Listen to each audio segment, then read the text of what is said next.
Just when we come to you, don't be doing either one of those things, and you'll be fine. Okay, sounds good. That's professional advice. That's a free tip right there.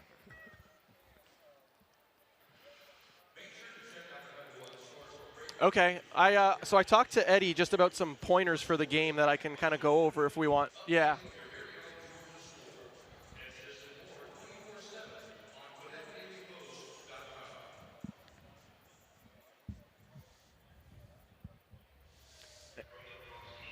Yeah. Hey, Drew, can you hear me?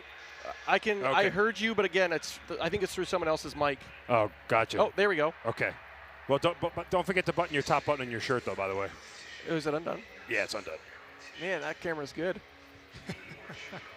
I got a big neck, so it's always tight. Oh. Now you know how my underwear feels.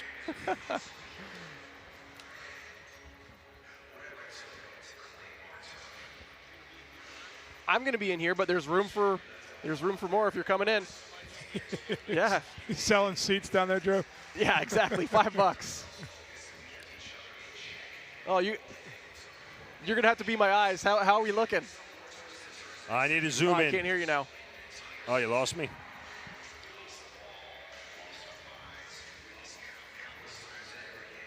Uh-oh. You feel beautiful. Oh, I can kind of hear you.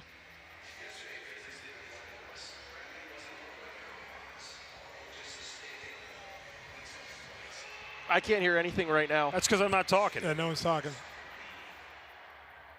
Oh, I can hear you very faintly. There we go, yep. Yeah, I don't know if the volume switch got hit, but yeah. All right.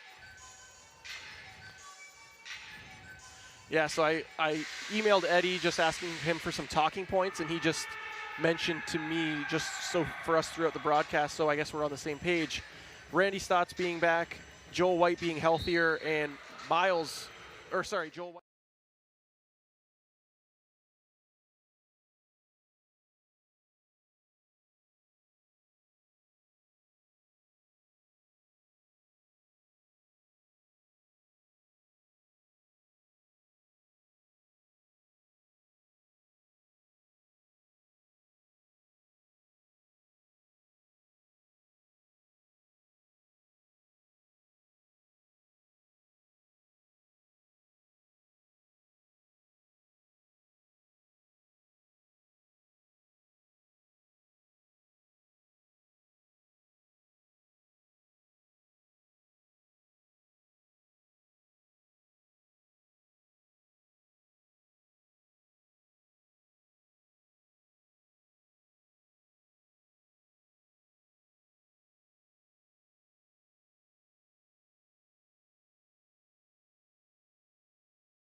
is yours.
Hobart College, number 37, Ethan O'Connor.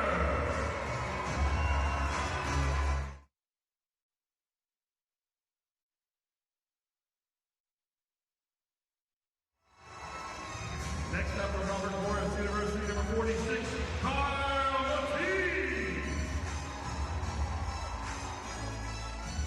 From University of Maryland, number 55, Brian Cole. Wearing number 83, from Syracuse, Randy Scott. From Cornell University, number 85, Mitch Blisle. Out of Six Nations, Ontario, number 93, Johnny Powell.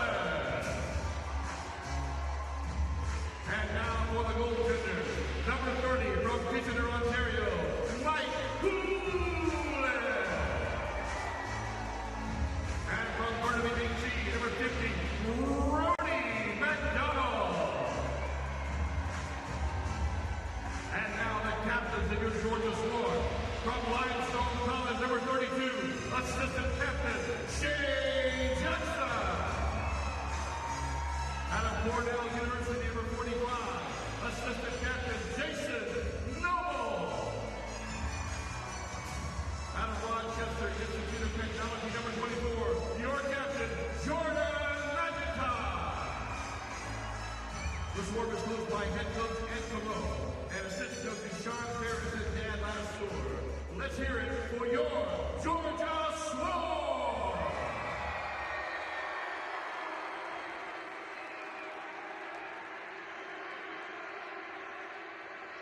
Now, guys, let's welcome the visiting team on the field. Brought to you by Peachtree Orthopedic Clinic. Here they are. Let's show the Calgary Roughnecks under head coach Kurt Pulaski some Southern hospitality.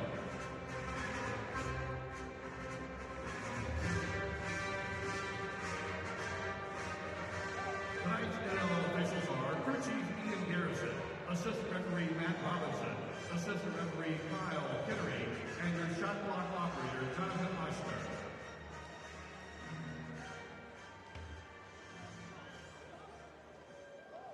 Ladies and gentlemen, please stand as Indian Creek Middle School sings the national anthem.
Revenge, as you mentioned, Brian, they lose 18-11 on the road, a tough one, and certainly uncharacteristic of what we've seen from the Swarm this season as we take a look at the ceremonial ball drop with the young man Chris Watkins, who was signed to a one-day deal with the team. Nice gesture by the Swarm.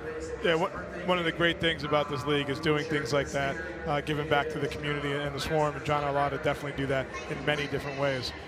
So the Swarm and the Roughnecks will meet for the final time this season. The only time they would meet after this would be in the championship game between the two of them. But, you know, for the Swarm, it's paramount to kind of get back on track. They had that bye week, as we mentioned a moment ago, and they haven't looked like the same team since. Yeah, I think the bye week seemed to be the impetus, right? That things changed that. Hopefully now they've had two games under the belts. They also had some roster changes going on, guys going off, going on to the injured reserve list. Joel White coming back tonight is obviously big. And you mentioned earlier when we were talking about Poland playing against his old team. Yeah. You know, he had probably his weakest night in the net against Calgary, so hopefully he'll get back on track after his return to Calgary. And he really has been a stalwart for the Swarm, and you know, so much of the way they play, as they move so quickly up and down, you know, they are able to do that based off of Poulin making some key saves. Again, we take a look at Matt Watkins doing the ceremonial ball drop. Huge day for him.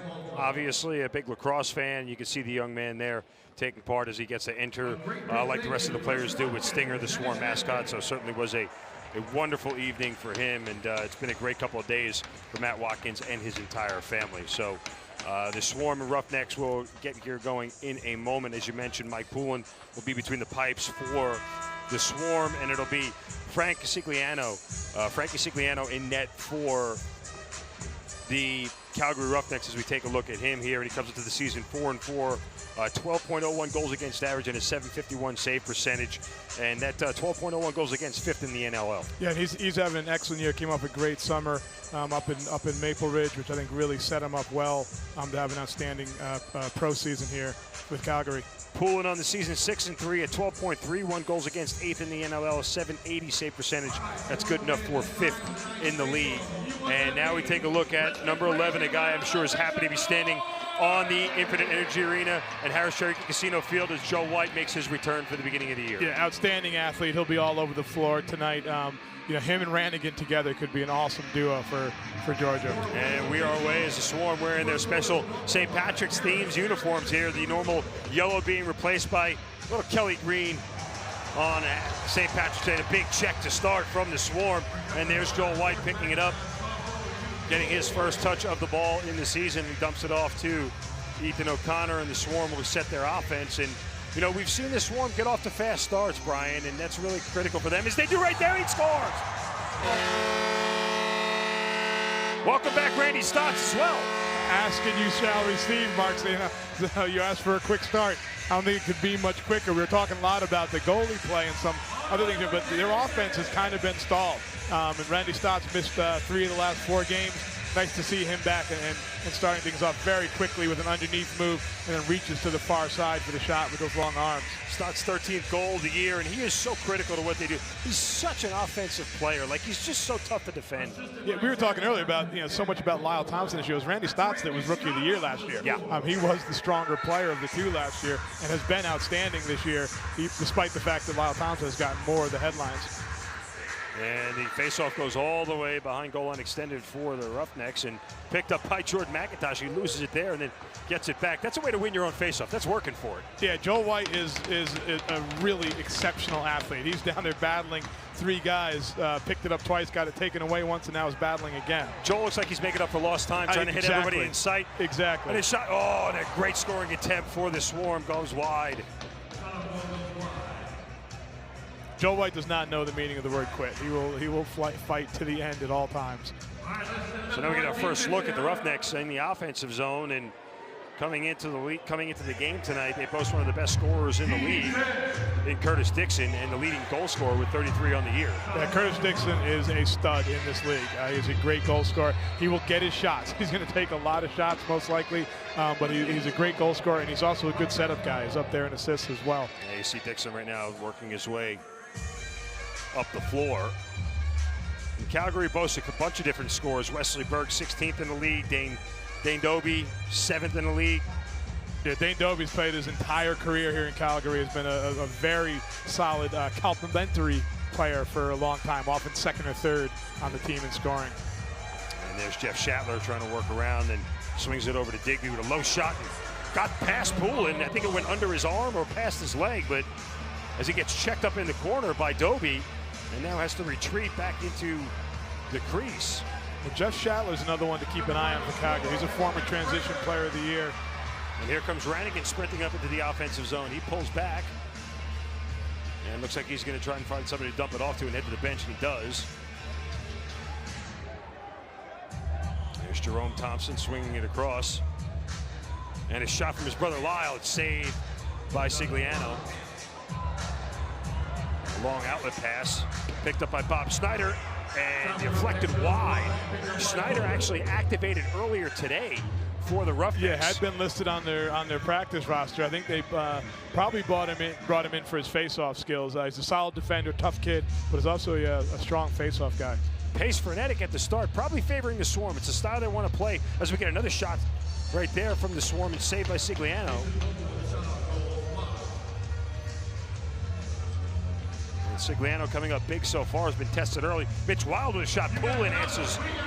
He's up to the task. Outlet pass to Chad Tutton, who works his way into the offensive zone, looking for some help. Winding up, shooting, saved by Sigliano. Rebound loose on the turf and picked up by the Roughnecks. I think this pace does favor Georgia. That we're much more of a passing, ball movement type of team without a true quarterback. Everybody getting touches. Calgary is much more. I mean, it's Curtis Dixon's offense, and they want to get into that offense. And there's Dixon right there, and a low shot saved by Poulin.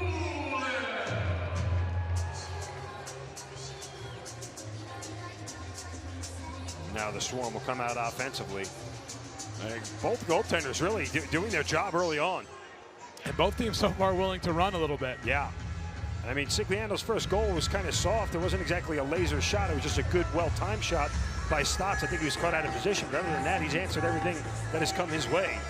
Yeah, and that first one, he was staying on that pipe as Stotts came underneath. And with those long arms, Stotts was able to reach to the far side to get it past him. And think of it this way, just a reminder to those who are new to indoor lacrosse, a 30-second shot clock. I mean, they haven't even come close to a shot clock expiring yet. There's Curtis Dixon once again working inside, flips it over his shoulder, back to Digby. And Riley Lowen moving around. A low shot is saved by Poulin. A lot of these shots so far look like they're kind of just thrown at net as opposed to calculated shots, Brian. It is not the type of more deliberate offense I was expecting from Calgary with Dixon setting things up. They've been kind of playing at the Swarm's pace. And Jordan Hall gets the ball knocked out of his stick and then has to retreat defensively. And now Curtis Manning coming up, dumping it over, quick passing. There's Doby with a low shot, and another save by Poulin. Trying to go low on Poulin so far, and he's answered every single one of them. It definitely looks like they're trying to get those low bouncers. I'm sorry, Brian. Poulin looks like he's injured as he's slow to get off the turf. And you can see he dropped his glove in his stick. As the trainers would take a look at him, I mean, he looked like he went down just to stop the shot. I don't know if he got hit in the wrong spot that a guy's not supposed to get hit in. Yeah, it looks like he's okay. Yeah, I mean, he seems to be talking and almost grinning at this point in time. Oh, that bounce shot hit him in the chest. It looked like it went up in his chin, maybe. Up to his chin, yeah. Which will stun you for a moment. Lacrosse ball to the throat may have an effect on your ability to operate. Swarm back on offense as Johnny Palace is back in the lineup, and a quick shot from Miles Thompson is wide off the net. And a low shot, score!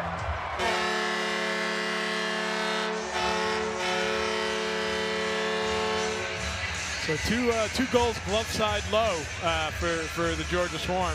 Two different ways, one more of an outside shot, one a little bit tighter. And Kyle Matisse beats him 5-hole for his 16th goal of the year. Everybody's shooting low tonight. It just seems to be where they're going. And fresh off a restart, they had just gotten a fresh shot clock. That was only at about 25 seconds. A nice wide open outside look though from Matisse. Swarm out to a 2-0 lead here as we have 9:45 left in the first. McIntosh wins the faceoff, sprints quickly into the offensive zone. And now circles back, heads back towards the goal, and then Gives it up to a cutting Tutton. Tutton gets checked up on by Mitch Wild, tries to throw it inside the net, and it's deflected away. And a long outlet pass to Dan McRae coming right to the offensive zone, charging towards the net, and a good check from behind by Brian Cole. Yeah, he kind of wandered right into that double team. I don't think you saw the guy coming from out of the box. A fast start for the Swarm. They take a 2-0 lead. 9:24 left in the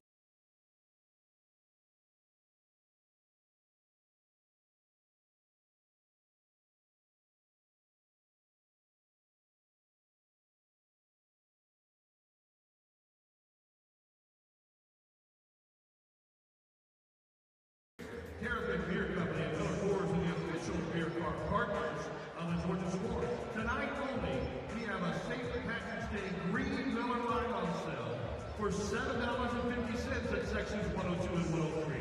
Caribbean Executioner is also available from the $8 at a bar near you on the concourse. We know you're thirsty, so grab your Miller Lite and Caribbean tonight.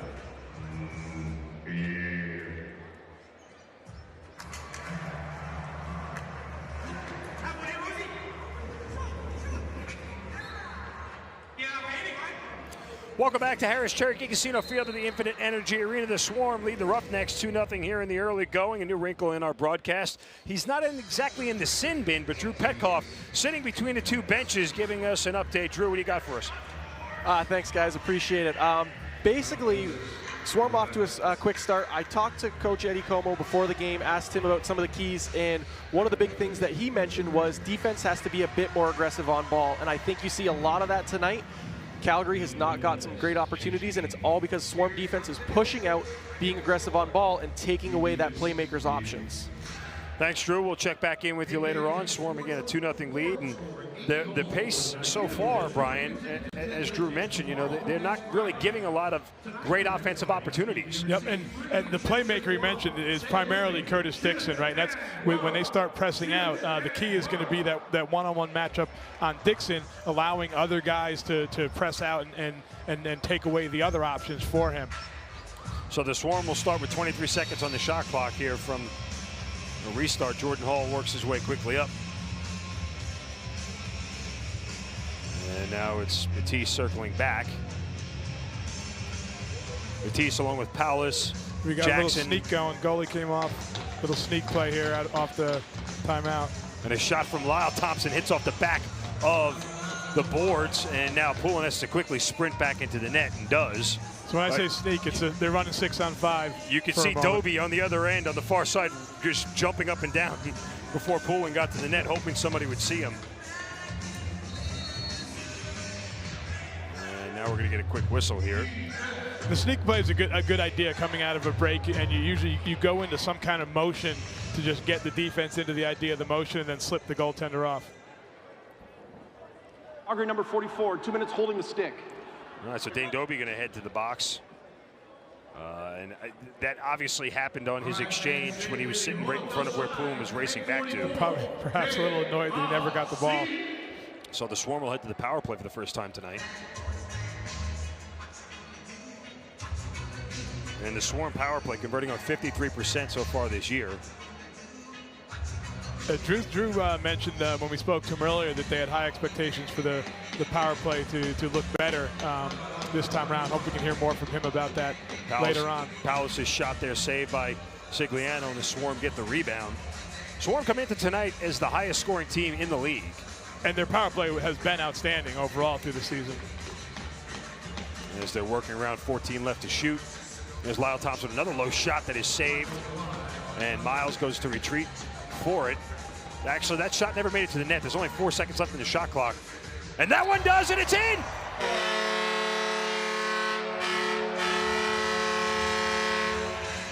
Johnny Powlis, with 1 second left, 2 seconds left in the shot clock, buries it. And a brilliantly played shot. You said everyone's shooting low. That time he got the pass from the center just as the goalie moves across. He puts it right back where he came from on the pipe there with a low bouncer. Yeah, I'm not sure if we're going to get a look at it as he beats him right there on the stick side. But yeah, you can see him move across, right? And Johnny knows he's going to be moving across. And there's a quick release to get it there before he can get his feet set. The previous shot by Lyle, I guess it hit a defender in front of the net and Before went it out. got to net. I thought Sigliano had saved it, and I looked back at the shot clock and they didn't reset it. So I'm not even sure if Palace realized how much time he had left in the shot clock, but nonetheless, Swarm get a 3-0 lead here in the early going. And another face-off won by McIntosh. Nice job. Won that one cleanly, too, right to his own stick. And here comes Jordan Hall, who's been an absolutely outstanding addition for the Swarm this year. I think both on and off the floor. He's a great locker room guy, veteran, excellent leader. Low shot there, saved by Sigliano. And, you know, Hall is only here because Jesse King tears his ACL in the offseason, and they needed an outstanding transition player, and they went and got one of the best in the league. Jordan, you know, love Jesse King. Jordan Hall is a special player. And a breakaway opportunity for the Roughnecks, and Tyson Bell buries it home. Tough one there for Noble, kind of left on an island, the one-on-one. I think maybe could have been a little bit more physical in that matchup. Wasn't expecting the shot. And Bell kind of freezes Poulin going to his weak side. Would have liked to have seen Noble force him, the lefty, force him to his right hand on that play instead of allowing him to get to his left. So Calgary on the board with just over 7 minutes left in the first quarter. Another face-off win for the Swarm, and a low shot from Jordan McIntosh is stopped by Sigliano. And now he runs out of the net, and Sigliano with a delayed penalty call is going to head right to the bench. And you'll see the Roughnecks set up here. Shatler. Wesley Berg now running the offense. He gives it over to Doby. There's Berg. Dumped in the middle, and the shot is wide. Bigby picks up the rebound, throws it over to Shatler. And then another shot that is wide as we get a shot clock expiration, and the Swarm will now head to the penalty kill. And Joel White taking the lonely walk to the penalty box. And Calgary in that 6-on-5, I think, had the look they wanted with that cross crease pass down low, just to pass a little bit high. They couldn't handle it. So Joel White's had a couple of checks. Now he finds himself in the penalty box, and the Swarm head to the penalty kill as they have killed off 57% of their penalties this year. There's Dixon waiting, back to Berg, and a shot that goes in. Barely went in, hit the turf, and then it looked like it hit the crossbar, and then bounced over the goal line. Yeah, I'd like to see that shot again. A little bit of a changeup, I think, gave a little bit of a twister action and pushed it back to the far side. It's Doby on the shot. Yeah, that's actually a really, really nice shot from Doby. Comes overhand high. You see him use the twister action, so the goalie believes it's going to that near pipe and then pushes it back away to the far side. Really pretty shot by Dane Doby there. So the Roughnecks answer right back with 2 goals.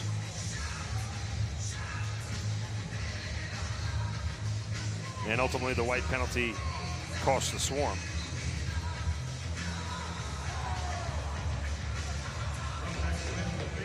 And that face-off won by Calgary. And now we see Dixon up against the boards. Dixon gets it back, working inside, gets a quick couple of checks right there from Rannigan. And I think that's the matchup the Swarm won against a guy like Dixon, and a save from Poulin. Yeah, Rannigan's such a staunch defender. Yeah, good size from Rannigan for that matchup with Dixon. Yeah, maybe not the box experience, but I think it's a good physical matchup. Well, and you know, Dixon comes into tonight with 133 shots on goal. That is literally like 40 more than his next teammate. Georgia bench minor, illegal substitution. Georgia got caught in the switch, and Jerome Thompson, who's the in-home player, will serve the 2 minutes. So Georgia will head back to the penalty. But as I was mentioning about Dixon, so he winds up and cranks a lot. So far tonight, he's only got 1 shot so far in the first quarter. Yeah, he shoots on it, and I think it is proportionate to the amount of time the ball spends in his stick with this offense as well. Berg with a laser that beats Poulin, and we're tied at 3. I mean, there was just a lot of room for Berg to wind up with that thing, and a tough shot to stop. Yeah, that's 2 in a row. I think we may need to step out a tiny bit more on the power play. That's just a lot of room for those shooters to come over hard, similar to Doby's. Wesley Berg can shoot the ball. I mean, Poulin saw it, just couldn't get over there quick enough. And Berg now with his 19th goal of the year, and give him power play goal number 7. And a face-off violation from McIntosh, going to give the ball right back to the Roughnecks. And the Swarm got to do something here to kind of stop the bleeding. It's been 3 unanswered from Calgary. Sometimes indoor lacrosse can be a game of runs, Brian, as you know. Absolutely, lacrosse in general seems to be a game and run. They said there's no such thing as a hot shooter, I guess, but it definitely appears so for teams in lacrosse. The goals tend to come in bunches of 3s and 4s. We're going to get another penalty on the Swarm here, Brian. Number 44, 2 minutes illegal cross check. So Chad Tutton heads to the box, and two of Calgary's goals have been on the power play. Right, so Georgia's goal is to be tough, to be physical, to be aggressive, but not take penalties. They do not want to play shorthanded. Obviously, no one wants to play shorthanded, but it's something they emphasize is being tough, being physical, but not drawing the penalty. and a shot that gets past Poulin goes right through his legs in the goal mouth, and then rebounded by Calgary, and a defensive Berg shot, but Berg picks it back. And here is Dixon. And a low shot, Poulin with a big save.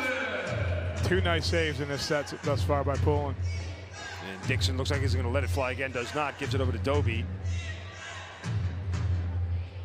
Flips it back to Berg. Berg moving around over to Doby, pump fakes and then shoots wide. Berg gets the rebound. As there's only 45 seconds gone by on this power play. Shatler in the corner. Dixon with a shot that's deflected wide. Did not make it to Poulin. There's 3 seconds left in the shot clock. Another shot never makes it to the net, and we get a shot clock violation. And that was exactly what the Swarm needed. Wow, that felt like a long time. That was some great ball movement from Calgary and a lot of creativity in their shooting, using a variety of shots to pepper Poulin there, but Poulin stood up to the task. 61 seconds still left.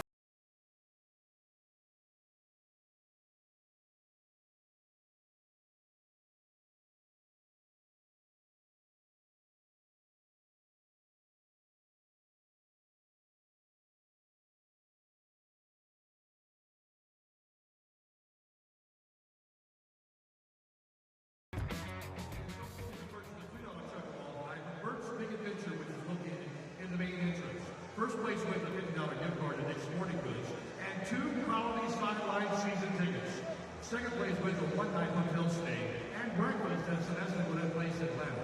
And third place wins a $50 gift card to Marlowe's Tavern. Don't miss out on your chance to win. The Chuckaball Toss will take place following tonight's game. All right, Swarm fans, please direct your attention to the video board for some Swarm birthday wishes.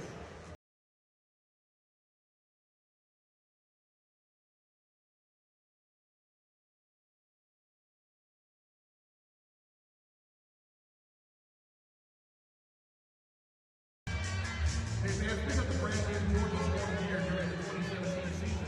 Takedown Sportswear is the official merchandise of the Georgia Swarm. And tonight's item of the game is a St. Patrick's themed Swarm shirt for only $15. Swing by the Swarm merchandise shop. Look into the main entrance to Red Bears tonight.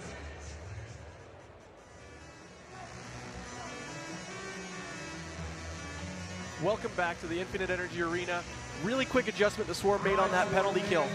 Wes Berg scored that goal with the stick on his right side. It was the player to his left, away from his stick, that tried to block that shot. This power play, it looked like the player on the far side, closest to his stick, kind of got in the way of his shooting lane a little bit more, forces him to pull back and probably not take that shot or not take as accurate a shot. So a good adjustment by the Swarm early on. Thanks, Drew. We're knotted up at 3 here as the Swarm try to kill off the final minute and 1 second of this power play for the Roughnecks.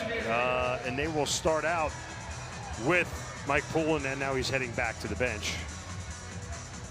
But now it's important, Brian, to make sure that they have a long possession here and try to use as much of this shot clock as possible.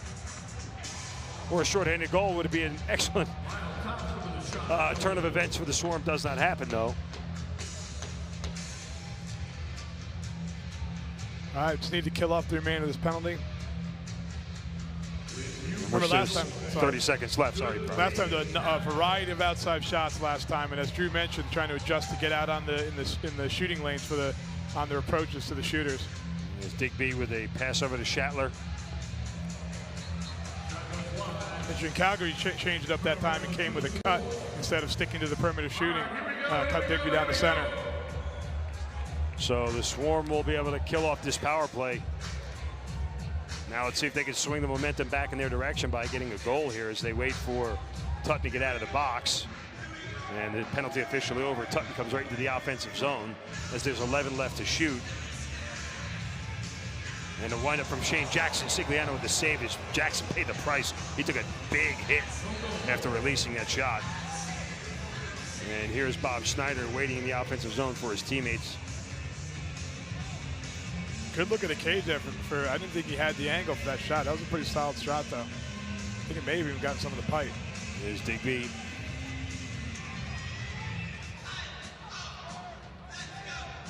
Digby, Brannigan checking up on him. His shot's deflected, and now the Swarm will have a shot at a breakaway, and they couldn't corral it. Little confusion about who was going to pick the ball up.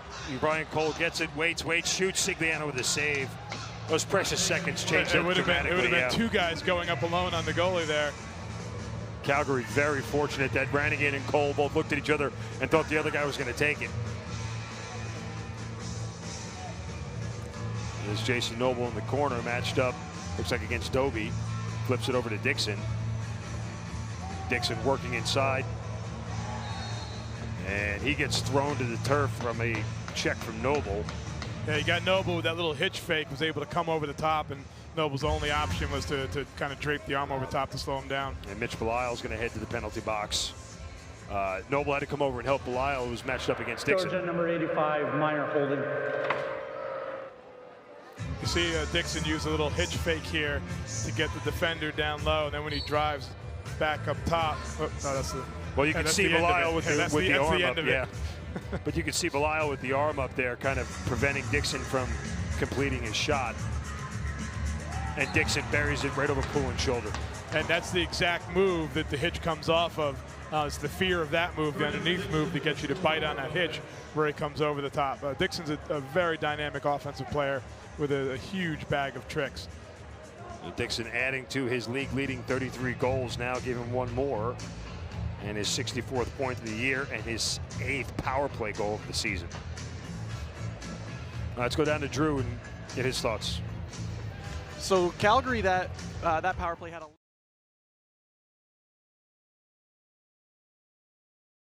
shoot or basically do the behind-the-back pass to Curtis Dixon, but that time they had a left-handed shooter, so changing the look up on the Swarm defense a little bit. And Curtis Dixon just creating problems on that corner. He's so difficult to defend, and particularly if he's going to dodge you on the power play, gives you one more thing you need to worry about. And Sigliano with another save. So after the Swarm scored 3 quick goals here in the first 4 minutes of the first quarter, it's been 4 unanswered for Calgary, and they have their first lead of the night. And Manning couldn't corral that pass. And Jordan Hall gets checked to the turf. And the violation will give the Roughnecks the ball back.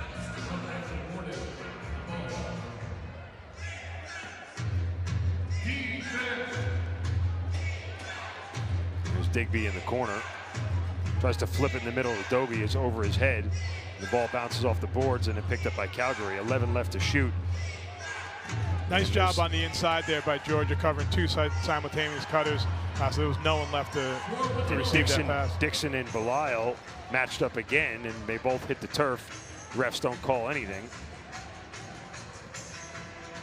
And I don't know, I mean, you know, Belisle's a wily veteran, so to speak, but Dixon, in the last 2 possessions at least, has been able to overpower him almost.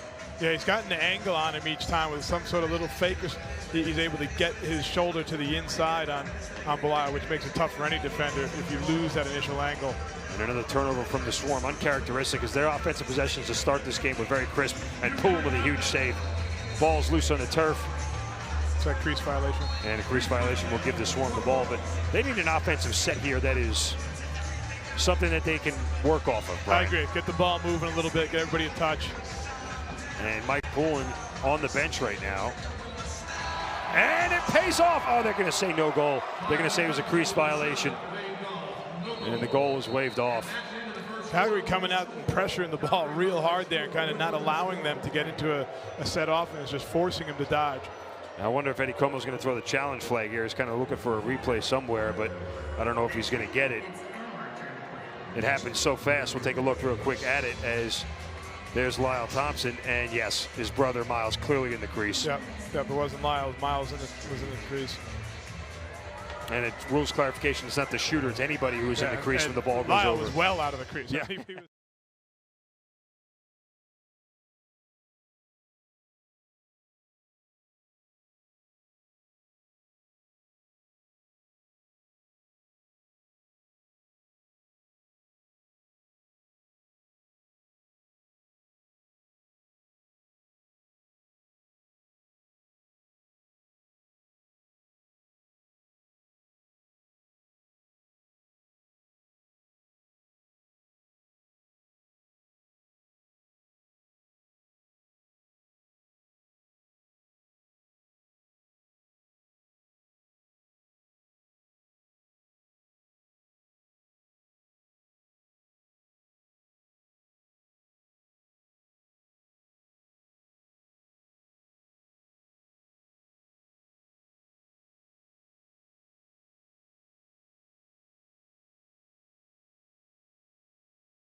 Last 7 or 8, Calgary had the ball almost the entire time. And Georgia was also on the penalty. Yeah, exactly. There were 3 different 3 power plays, and Georgia's possessions were very, very short. They seemed to just continually come right back down to send. Well, and even in the goals that were scored in the beginning, you know, the possessions weren't typically what we've seen from Georgia with the ball moving and everything else. They were just kind of quick shots and taking advantage of opportunities that were given to them. That doesn't mean it's a bad possession, Brian. It just means that, you know, Georgia's predicated off, and you talked about ball moving and everything else. We haven't seen real possession of Georgia yet. Here's Randy Stotts. And a pump fake. Given back in the middle to Palace, and he hit it off the crossbar. There's a nice offensive set that ended up with a great look at the cage, missed by half an inch.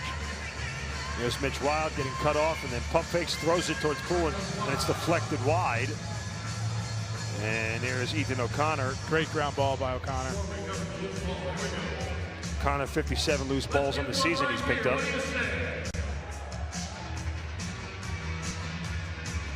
And Matisse was wide open. I don't know if that pass was intended for, I thought it was intended for Matisse, and it got picked off. I didn't see who did it, but Sigliano with a save. It was Jordan Hall who did it. Yeah.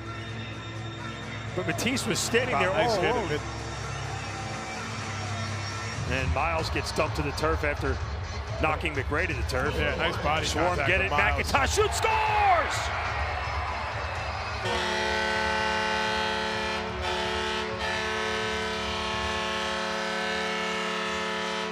An example there, physical play leading to a transition goal, Brian. Yeah, great play. One of your goal scorers just clobbers a guy in the middle of the floor, and it leads to a goal for your captain and transition leader.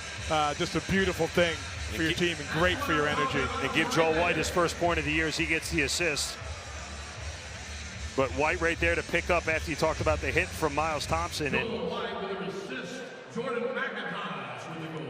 it's got to feel good for Joel White. Absolutely.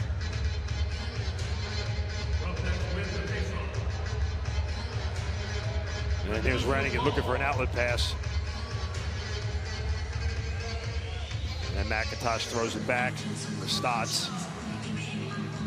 You mentioned at the outset, Stotts missed 3 of the last 4 games with a lower body injury. And Swarm very excited to have him back. Matisse's shot's deflected wide.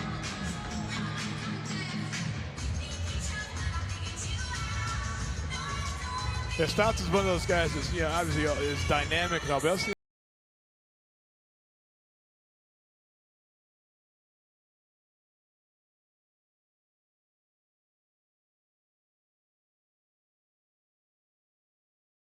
Put the save.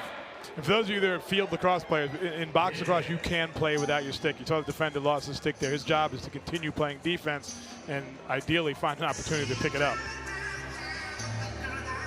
Matisse dumps it up to Jerome Thompson, and a hard shot is saved by Sigliano. That was a good hard shot by Jerome right there. We got a hold, I think, on Calgary. Yeah, the Swarm are going to head to the power play. Calgary, number 16, 2 minutes, holding the stick. So Mike Carnegie, the captain.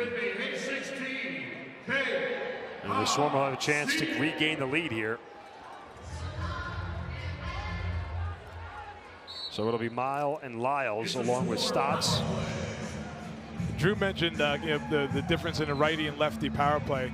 The easy way to tell is by what hand the point man is playing with. Usually whatever hand the point man is, you're heavy on that side. It means you have a righty and a lefty, the crease and in the shooter slot, and then the point man determines which hand you are strong on the power play. And Powles and Shane Jackson also out there. There's Jackson in the corner.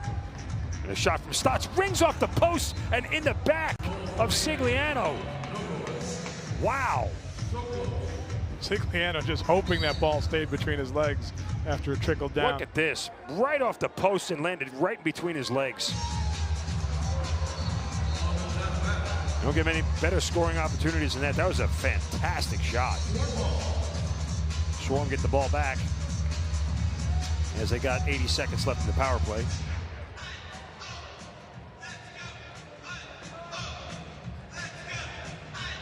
And here's Stotts sliding in.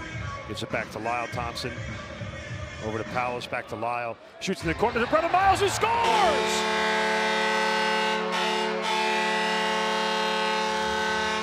That's the Swarm offense that we see. Yeah, and I like that little play. They just cut the shooter cut through, opening up the passing lane. Normally that defender that guards the shooter tries to stay in that passing lane. They cut him through, opening up that lane. That's just so quick right there by Miles Thompson. I mean, the ball was barely in his stick for half a second. As soon as he caught it, released it, and had a wide open shot. And you saw Sigliano trying to hustle over there. Yeah, there's no way he can get there. Once the defense is in a diamond and you have the defenders on the 2 sides, when that cutter goes, that defender has to go, and it leaves one defender in the middle guarding the 2 low players. He's just kind of on an island. Well, that's flawless execution. Absolutely. By the Swarm. I mean, you can't do any better than that. As they get the lead back, and another shot is deflected, didn't make it towards the net, and the Roughnecks will come back here on offense. And that was McRae dumping it off to Tyson Bell, who heads to the bench. And it looks like Dixon trying to get inside. They called offensive holding, or maybe illegal screen. Yeah, and the Roughnecks will turn it over in a quick shoot. And score!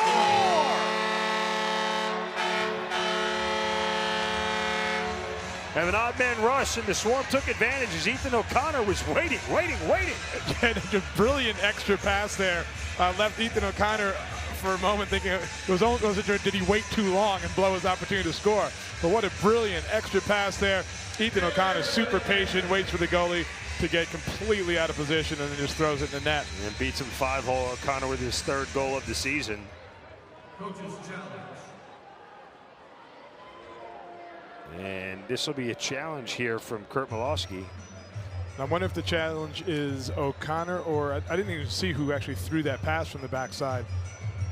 Whether he landed thought it in was the crease. Tutton, but I'm not 100% sure. And you see Kurt Malowski. A lot of words there. Usually these are pretty quick decisions on, hey, I'm challenging this, and that's the end of the discussion. Which makes it think it may have been the feeder that he was looking at, and it was explained to him, no, it's the guy on the other side of the crease. So we'll see if we can take a look at it.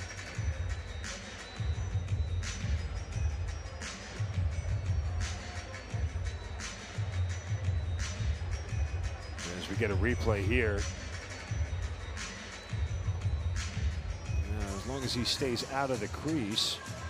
He's definitely out. And he never even gets in. Yeah, they're both out of the crease. That should stand as a goal. It seems pretty clear cut from where we are. Ball's in the net. The ball's in the net right there. The left foot doesn't touch down till now. Yeah. That's definitely a goal. I'm sure they'll take a look at it from the low angle just to be sure where OC's foot was. I'm wondering if it wasn't the feeder on the backside that Kurt Malowski was concerned about. Thinking that might have trailed through the crease a little too long. Yeah, you can see his left foot is still in the air right there. Yeah, and the ball's hit and is in the net at that point. Yeah, so that's what they're looking at both sides now. They're flipping back and forth to the same spot. The ball is clearly in the net. And so this should stand.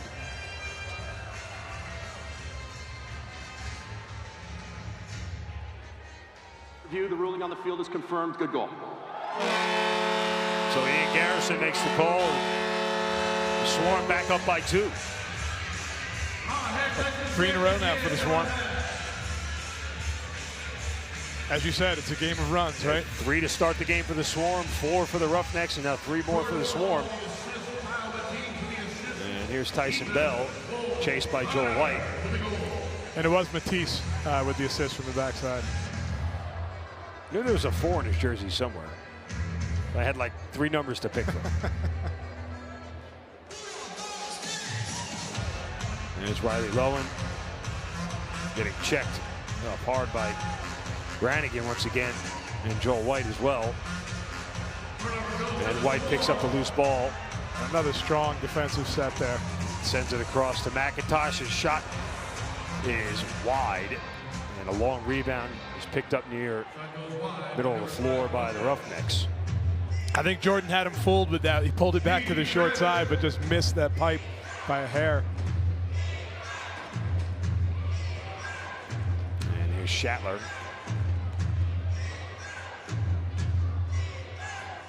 There's Berg over to Dixon. 7 left to shoot.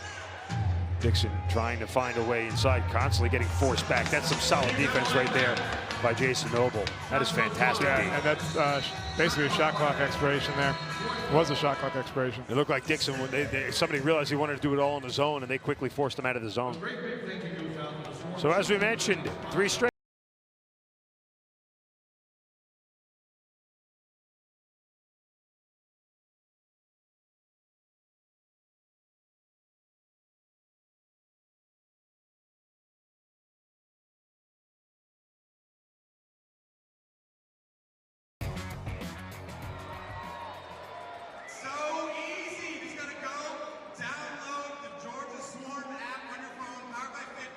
Use your Facebook or your email.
right there, who was supposed to stay with him. But yeah, Harnett lost him, and a great job on the backside of occupying all three of the defenders. There was no one coming to help at all. Those two were just on an island in the pick and roll. An excellent delivery from Randy Stotts with the backhanded flip. Swarm with 4 goals in a row now. But also their offensive possessions, Brian, have been a lot better. Yes, absolutely. You know, in that span where Calgary scored 4 in a row, it was a lot of bad possession, sloppy passing. And they also had that really, that beautiful offensive set where they ended up with Miles Thompson hit the pipe from close range. And now get an odd man rush coming from the Roughnecks as Mitch Wild runs towards the net, shoots, and they're saying no goals, a crease violation. I saw it get past Poulin, but I hesitated. He went Mack truck mode, just carried himself right into the crease. Here's Lyle Thompson, who's been held relatively quiet so far by his standards. Low shot deflected off the boards and picked up by Calgary. And that is Dan McRae sprinting down the floor, dumping it across to Berg, who beats Poulin for a goal. Numbers problem there. They got 2 back, but 3 for Calgary. The first man cut through, took the defender with him, and they hit the trailer. Wesley Berg with a lot of space to score. Berg now with 20 goals on the year. Oh, that's a pretty goal right there. You can see the first player cut through, forced the Swarm player to go, actually kind of maybe drag the Swarm player with him almost when you look at the replay. He's got a little jersey pulling him through for him. So Calgary stops a 4-goal run for the Swarm.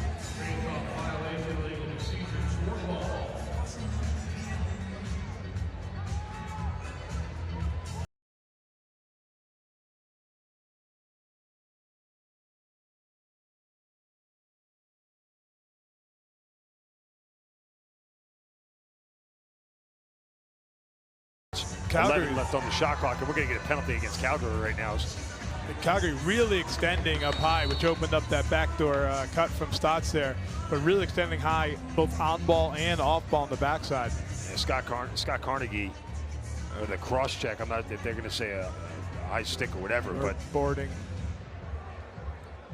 He nailed Randy Stotts in the corner. Yeah, that's a dangerous play too when you hit him from behind, close to the boards. Calgary, number 24, Minor, boarding. Yeah, it was a boarding call. I mean, he came in hard. So the Swarm will head back to the power play as we're coming up on 8 minutes left in the first half. It's a Swarm power play. Randy Stotts sliding in. Now here's Lyle, flips it behind his head to brother Miles. Now back to Stotts. Stotts with a shot that's deflected high off Sigliano, and a fresh 30. The Swarm will get the ball as the ball goes off the netting over the boards. And they start things up again. Stotts over to Paulus.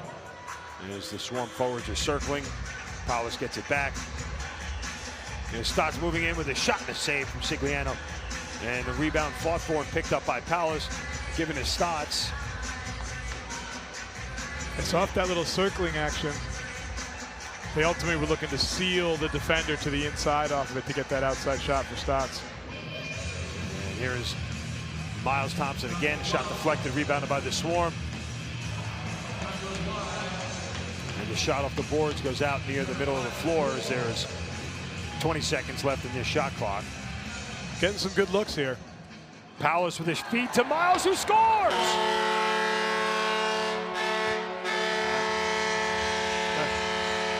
The hat trick from Miles, Brian, almost a carbon copy of the last one. Yeah, I think that, I'm not sure which defender that was, but they caught that defender drifting up field just a little bit. Kurt Manning on the backside there. Just a half a step too far up leads to a goal. I mean, literally, it was the same 2 guys, Paulus to Miles, on the goal before. Johnny Paulus So, assist. Miles Thompson with a hat trick goal. Six Nations showing out tonight for the Swarm. Yes, they are. Back up to a 3-goal lead for the Swarm. And after the face-off, they come right back out on offense. And here's Matisse working inside. Swings back up. Stotts with a high shot off the boards. And here comes Dan McRae. And waiting for his teammates. And finally dumps it off to Lowen. 15 on the shot clock for the Roughnecks. Lowen gets it back. A shot that is wide and has to be saved by Digby before it went into his own bench. 5 seconds left to shoot. Shatler with a low shot and a save from Poulin. Poulin, nice job of smothering that down on the ground. I don't think that shot was ever actually going on net, though. It looked like it was going to go wide regardless. Caught it with his leg. Yeah, with his knee pad, leg pad. And here's Jerome Thompson. You can always tell Jerome, he's the only guy with the dark stick head. The all-black stick. The all-black stick. And here's Miles again. Oh, looking for his 4th goal tonight. Tough ground ball. You know, I spoke with Andy Arlotta earlier this week. We talked about Lyle Thompson and his ability as a scorer, but you know, he certainly didn't leave out the fact that he is a ball hog when it comes to loose balls. 2nd on the team, 75 on the year coming into tonight. If he wasn't so valuable in offense, he could easily be an outstanding transition player. Krepicek with the pickoff, couple of passes and a save from Sigliano. That was a nice interception by Krepicek right there to get the extra possession for the Swarm. As you can see, Krepicek jumping up, boom, right there. Up to get that one in a bit of a vertical. And now Berg flips it over to Dixon, and then behind the net. Looks like it's Doby, and his pass misses a shot. Now we got to get odd man rush for the Swarm. And we get a shot to score! A little extra pushing and shoving. Was that the rookie? Is that Belial? Was that Belial on the goal? It was. Contact with the goal is going to get some folks upset. And Sigliano's down on the turf. His glove is off. His helmet is off. That was Belial? Yeah, it is Belial. Wow. The wily veteran Mitch Belial with a dive shot. That's a goal. And you could just see there with Sigliano. Yeah. Just unfortunate that Belial, as he was through the air, kind of cut his knees out. Yeah, it looked like the right knee or the right leg. It looked like it came unstuck, though. Like it's if that foot had stuck. Yeah, you could see him grab for his right knee. Now, as you mentioned, you know, you hit the goal, it's going to get some people upset. I don't think that Belial and that was diving at his knees. He's trying to score a goal. Trying to score a goal. Yeah, absolutely. Absolutely. I mean, you got to remember, Sigliano's 6'5". I mean, he's a big dude. He's a big dude, very big dude. But a beautiful goal by. I'm still shocked it was a Belial. He's a great athlete. He's a long stick in the field game who's adapted to indoor. But a great option there to dive across. Yeah, thank God his foot came unstuck. But you can see him grab his right knee right away. And let's go down to our man between the benches, Drew Petkoff. Drew, what are you seeing? So as Mitch was bringing the ball up, you could see him bringing the ball. He's a right-handed ball carrier. He brought the ball to the right-hand side of the floor. In case the defense challenged him, he could dump it over top to the other right-hander. The defense let him go, which is why you see him cut back and then dive back to the other side of the floor. So he was reading the defense, saw that he wasn't getting pressured, and then made that move to cut back and go all the way around the defense and the goaltender. Hey, Drew, were any of Mitch's teammates ribbing him for scoring his first goal of the year? I don't think so yet, but I'm sure there'll be plenty of it. I'm sure they'll enjoy. We always watch the broadcasts afterwards, so I'm sure everyone will enjoy that. Is that Belial? That's for about a minute straight. I said the same thing. Well, you also, as you noted, you know, as he came down and the righty was on the opposite side, they basically let Mitch go to the goal, right? They were going to let him shoot right-handed from the lefty side. Mitch decided to change things up by diving across. And so Frankie Sigliano will head to the bench.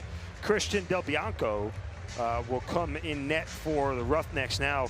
Del Bianco 0-2 on the year, 15.34 goals against, has only played 152 minutes, so. And that's a tough situation for Del Bianco because you're cold, but you know, indoor lacrosse goalies have to deal with this, right? Absolutely, and at any point in the game, if things aren't going well, you can get thrown in there, so they're always ready. And I'm sure he's excited about the opportunity to try to bring his team back.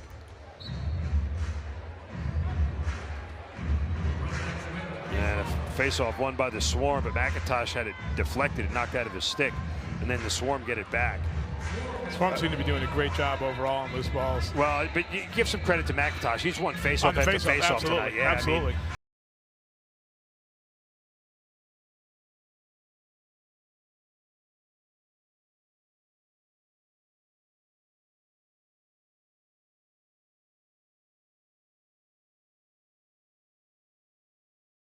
Right in the middle would have been a great scoring opportunity. And Dixon with a low shot that's deflected, never made it to Poulin. 15 on the shot clock for Calgary. And a pass for Dixon, not completed, and it'll be an over and back and a violation on Calgary. Any offensive set where the ball never gets in the Dixon stick is usually going to be a good one for Georgia. So the Swarm have their largest lead of the night.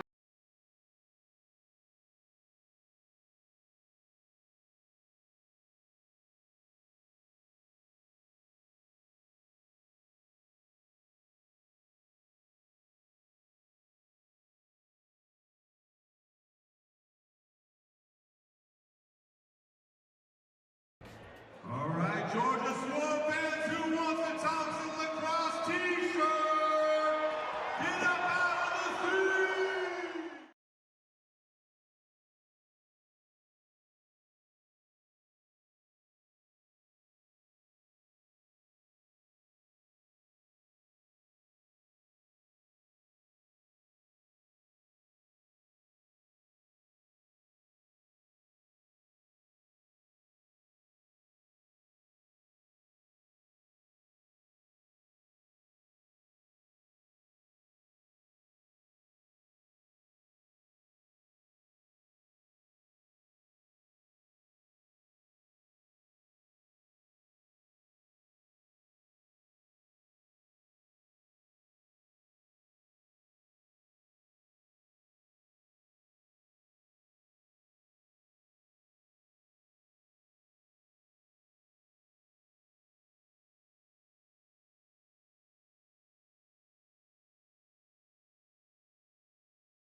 Frankie Sigliano's back in net now. I was going to say the rookie with a very risky pass. And a Swarm of 8 left to shoot, and a good scoring opportunity for Hall, and it's deflected wide by Sigliano. Nice save by Sigliano. Got that left arm up there. And Matisse with a laser that is stopped by Sigliano. And all things aside, you know, good to see Sigliano back in net. That's got to be a scary feeling when your knee goes in the wrong direction like that. Absolutely. And yeah, you want to get it checked, make sure everything's okay. I'm sure he also wanted to get back in the game as quickly as possible. So Del Bianco performs admirably for the 7 seconds he was between the pipes. And there's 7 left to shoot for Calgary. Here's Berg with a shot that is deflected off Joel White and picked up by the Swarm. And now it's given to Radigan. Or is that OC? That's OC, rather.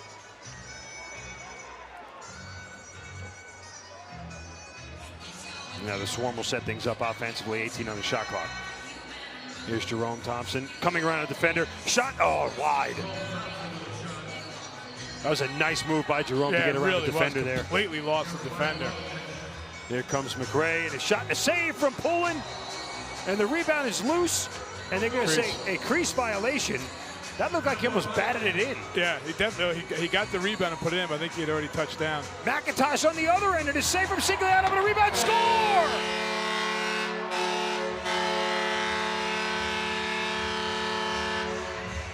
Johnny Powers with his second of the night, the beneficiary of McIntosh sprinting.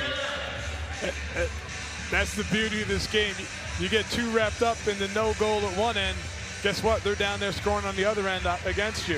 I think, yeah, he stepped in No, yeah, as he was in, it was the rebound. He stepped there. in and then touched the ball, which makes the play dead right there. There's McIntosh shot, and Powell right there waiting on the rebound and buries it home for his 9th goal of the season. And the Swarm increased their lead to 5, the largest of the evening so far. Swarm with another one face-off. McIntosh pump faking, now pulling back. Looking for help, and then swings it over to Hall. And here's Stotts. Oh, what a nice move by Stotts and a save from Sigliano. Wow, that was insane. Stotts tries to feed it in the middle of the Hall, and he gets checked and loses the ball. And now Lyle Thompson fighting for it. Ball still loose on the turf. Lyle gets it. Wow. Wow is right. How did Lyle Thompson get that ball? He had 3 defenders around him mugging him. His pass was such a rocket. It appeared to literally knock the defender back into the crease, which causes a turnover because he carried the ball back into the crease after catching it. That was unreal. Stotts flips it back to Thompson, scores!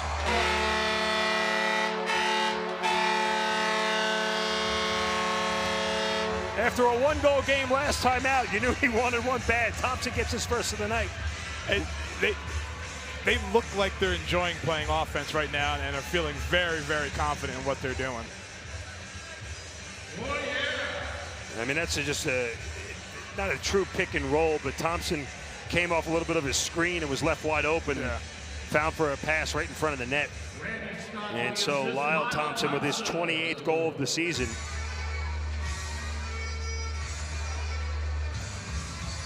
I mean, you got to be impressed at the Swarm off the faceoff tonight. They are hustling for everything. Absolutely. Miles Thompson back to Shane Jackson. And the other thing, their decision making. When they force those passes inside, it always seems to be a time when there's a high probability something good's going to happen. And Miles flips it back, and a behind the head shot from Powell, saved by Sigliano. And pushed out, and Miles had to dive for it, and then knocks it back to Joel White. And we're going to get a quick timeout called by Eddie Como with 21 seconds left and the shot clock off. Swarm with 11 goals matched their output against Calgary last time they played. And I remember the Swarm averaged 15 goals a game. Yeah, and last time it was 4 quarters. Right. It's 11 in 2 quarters. The ball movement, after we mentioned early that they were getting the goals kind of in odd ways and opportunities, the ball movement in these last 15, 20 minutes has just been ridiculous. And you look back on the first 3 goals, it almost seems they were lucky compared to the way we've seen them score over the last 15 minutes. Exactly. I mean, exactly. It just they look like the offense we expected to see. The first 3 goals kind of just almost look happenstance. Yep. They're the ones that they happen to come 3 in a row. They usually happen here and there throughout the game, and then their lack of possessions led to Calgary getting back on track a little bit. But then since then, the defense has settled down and the offense has just been clicking. Now coming out of this timeout, I assume Mike Poulin will be on the bench, and they would wait for a last-second shot, last-second scoring opportunity, and Poulin is planting himself firmly next to Brody McDonald. So the Swarm will have 6 offensive personnel on the field. And look at the net unoccupied by, or the place where Mike Poulin would be standing. Normally stands. And so with 21.2 seconds left. Now this is, we've seen this before, Brian. This is a very calculated situation. You want to take a good shot opportunity, but if it comes early in the possession, you are in danger of leaving an empty net for the other guys if it doesn't go in. Shot off the boards trickling all the way back. Right, or it hits the post or anything like that. So we'll see how the Swarm choose to play it here. And there's Matisse working behind the net, and an errant pass, and Powell has to go, or Stotts rather, has to go get it, and that'll be the end of the first quarter, or the first half rather. And the Swarm will head to halftime.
Welcome back to Harris Cherokee Casino Field at Infinite Energy Arena as the Swarm lead the Calgary Roughnecks 11-5.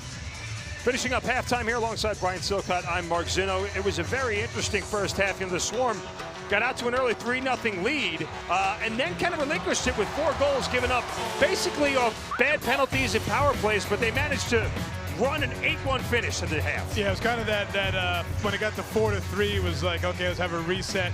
And from that point on, they completely dominated the game in all phases. You see Mike Poulin coming up with some big saves, and then offensively, the Swarm managed to just find a way to get in good offensive possessions. Miles Thompson, with 3 goals leading the way as far as goals scored for the team. And, it was a great team effort all the way through the second quarter. Miles with 3 goals, Lyle with 4 assists, and a lot of really, really pretty goals off ball movement. And you look at the shots here, heavily favored in front of the Swarm. And with that, they've won 14 of 18 faceoffs, and it hasn't all been Jordan McIntosh. And winning the faceoff, though, leaves them more opportunities to get shots. They've also just generally done a great job on the loose balls at their offensive end as well. And both teams converting on 3 power play goals so far in the first half. And second half underway. And now it's just a matter of repeating that first half, Brian, because this is a team, again, we talked about, they average 15 goals a game. They only scored 11 in 4 quarters last time against Calgary, so they've already matched that output. And now you just don't want to do anything stupid to relinquish a 6-goal lead early on. And that's exactly what they need to be careful of. A 6-goal lead is, while it seems large, could be taken away very quickly in this game. And the challenge is to get a save from Poulin. That's a good start.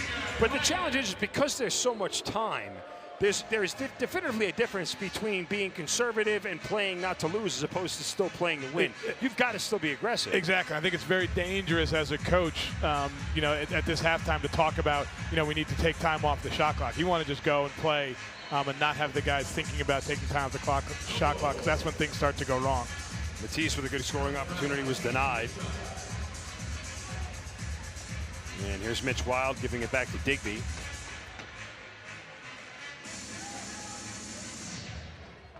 And the one thing about Calgary, their passing has not been crisp tonight. They're throwing the ball hard. They certainly bang around with authority, but they do. A lot of them have been guys reaching. It just takes them a little bit out of their set, a little bit out of position. The whole kind of throw it like an egg. They don't really throw it like an egg. Let's go down between the benches to our man, Drew Beckhoff. So I was talking to Coach Sean Ferris in between periods, and he was telling me that there's been no 5-on-5 goals against the Swarm. So their strategy of pushing out on defense has been successful so far. They've had 3 goals against on power play and 2 transitions. So Swarm been doing a great job on defense, making a great adjustment from last game. That's a great point. I mean, when you think about it, they in their defensive zone, they've played really well, especially against a guy like Curtis Dixon. They've been organized and I think frustrated Dixon a little bit, and done a fantastic job of keeping their matchups, but also helping each other when necessary. And Dixon only had 4 shots in that first half. That's very unusual. And see, there's another pass that is over the mark of his intended target. A nifty move right there by Joel White to let it bounce off the boards right into his stick and avoid the check at the same time. Remember Joel White in his first game of the year, coming back from injury.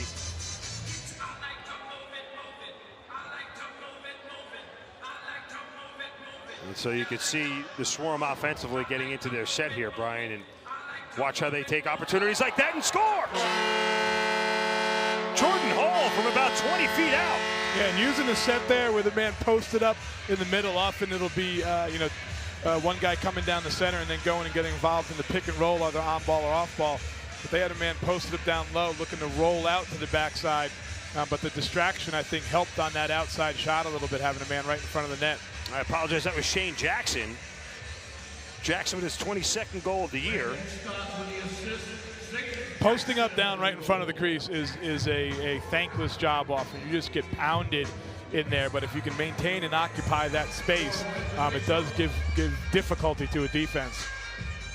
The Swarm now have 9 different players scoring 12 goals. Wow, and a quick little break there.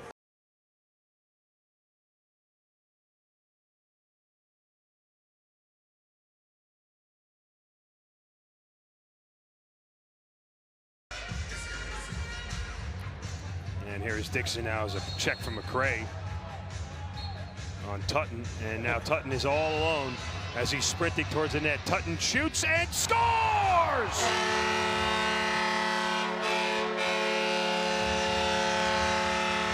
Make that 10 different guys scoring 13 goals. And that one started with Chad Tutton doing a great job of selling the illegal pick and then immediately taking off up the field, and then a beautiful leaping finish to conclude the play. He had Sigliano so off balance there. That was silly. And it started with an illegal pick on Tutton. He took a hard hit and just went right to the ground, bounced right up, and broke for the cage. And the hit was by Dixon.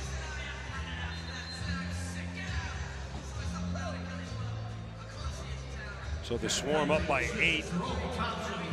Again, their largest lead of the night continues to grow. Yeah, we talked about, it can be dangerous being up by 6 coming out for the half. The great way to start the half is with 2 quick goals. Ball still rolling on the turf, picked up by Mitch Wild. He gets checked and then tosses it over to Curtis Manning. Manning will wait for some teammates.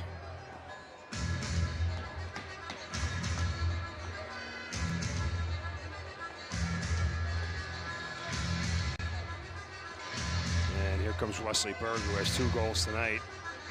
Cutting inside, flipping it back to Dixon. A nifty move by Dixon to work through traffic. A shot and a save from Poulin. Wow, that was incredible. Yeah, that was another hard pick by Dixon to set himself up on the roll. Gave a really physical pick, and then was far enough away, was able to set up a move off of the pick and roll and beat another defender. Georgia number 85, 2 minutes holding. Yeah, and Belisle, once again, Dixon kind of getting the better of Mitch Belisle, but that was just incredible footwork right here. And you can see Belisle just wrapped around him. Yeah, Belisle was left out to drive, and it was off the pick and roll where he had the initial play, and Belisle was coming over to help. And we just heard Drew Peckhoff and a man between the benches tell us that they haven't given up. The only goals they've given up tonight have been on the power play or in transition, so we'll see if they can avoid that happening here as Dixon buries it over Poulin's shoulder. And Dixon, with his 2nd goal of the night, brings it back to a 7-goal game. And that was short-lived.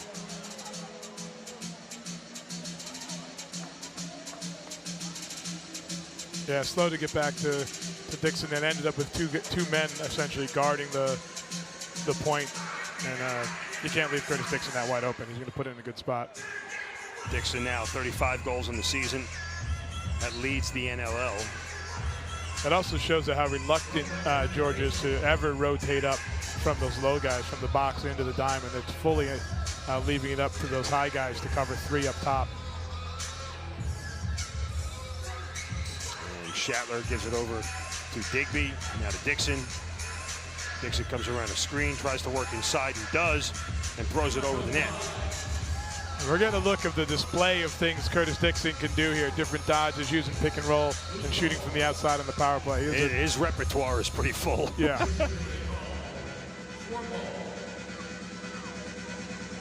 He's a physical dodger, and I think that they've done a good job of getting out on him, not allowing him to get runs at guys very often. And illegal screen. Illegal screen will give the ball back to Calgary. So we hit our first break at 9:55.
Don't miss your chance to see all the action live this season on NLLTV.com. Sign for the NLL Pass to watch all the games of your favorite team, plus get exclusive content, highlights, interviews, and more.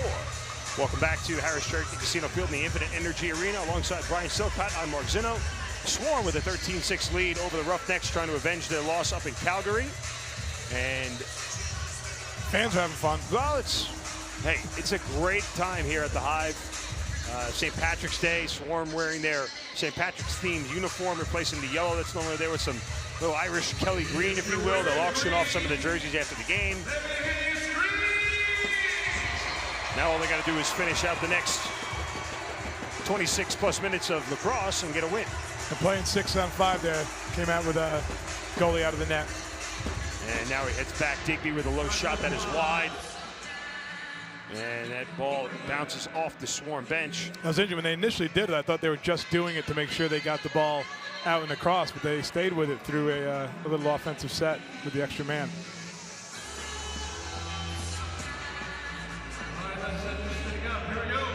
Did that shot hit off the post? Did it post or rebound? foot? Yeah. But it's a fresh 30. Here's Jordan Hall. He throws it behind the net. And there's Miles Thompson giving it to Matisse. Back to Miles' shot is deflected, never got to the net. And picked up by Calgary. And it's Tyson Bell sprinting down the middle of the floor. And then dumps it off to Catoni. And Catoni throws it into the netting and into the stands. Yeah, great transition defense there. Tony really didn't have a shot at getting that on cage.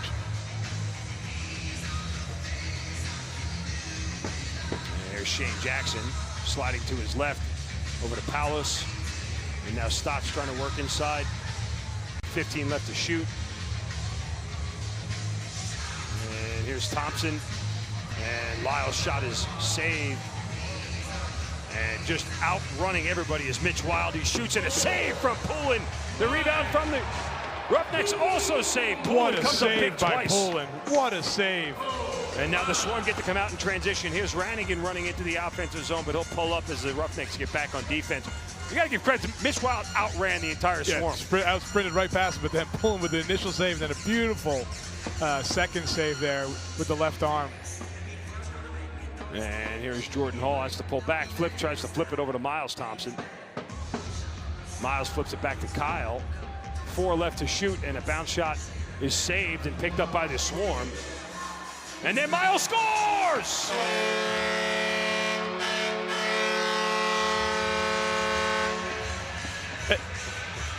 A great play by Matisse there. That shot was intentionally taken to reset the shot clock. There's Mitch Wild with his first save, and then that one right there. Right after wow. Dobie, another one from Poulin. And you see Miles Thompson just pick up the loose trash and then dump it between the legs of Sigliano. And the big play we missed there was a great shot by Matisse to reset the shot clock. It took a shot that would be tough to handle with no intention of scoring, just to get a reset. It was a low, hard bounce shot that got the rebound. And Shatler's shot is deflected wide by Poulin. And being fought for on the turf. You see Dixon just swung his stick at the head of Joel White. And Poulin with a big save. What a stand. And now it's getting a little rough as Poulin gets checked up on by Shatler. And you see in the corner there, it was Krepensek who got hit hard. Now Rannigan alone in front of the net. Save from Sigliani. And McIntosh couldn't complete that pass. And there is a stick on the turf. I assume it belongs to one of the Roughnecks. Some tough, desperate defense there from Georgia defending their net.